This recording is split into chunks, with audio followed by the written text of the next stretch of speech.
optimization is ruining our lives.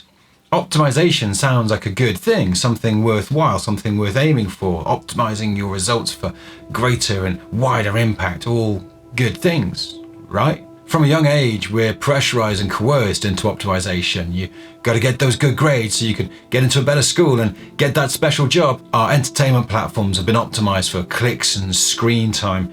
Companies have workers optimizing their activity into maximum capitalist output, optimizing mineral extraction for maximum profit. Optimized fishing techniques are cleaning out our oceans.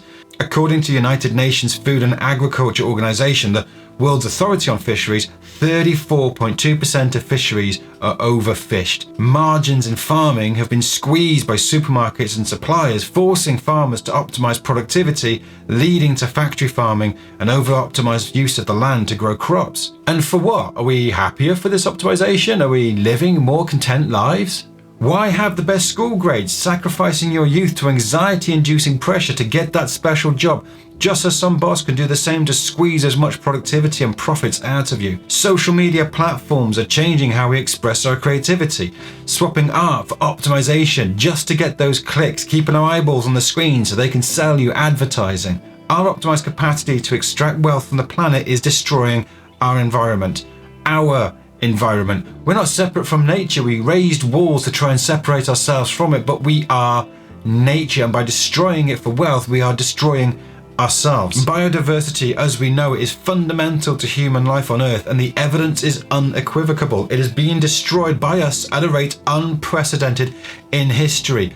World mining production has increased from 9.6 billion metric tons in 1985 to 17.7 billion metric tons in 2018. The food produced by the agriculture system has us eating 50% more than we did in the 60s, encouraged by advertising, optimized to get us to enjoy more than we need. 90% of the world's birds are chickens bred for consumption. The overuse of chemicals and topsoil is stripping nutrients out of the land. Factory farming has become the norm, with an estimated 70% of UK farm animals now raised in this system, and as much as 99% of US farm animals. Despite this being our main food production model, the negative environmental and social repercussions are now emerging at pace. We've optimized our survival, exponentially increasing our numbers. The global population has nearly quadrupled since the end of the 1960s. At the same time, we've seen an average decrease in population sizes of mammals, birds, amphibians, reptiles and fish between 1970 and 2016. There are more of us. Most of us have better access to comfort and convenience than ever before, but are we happy?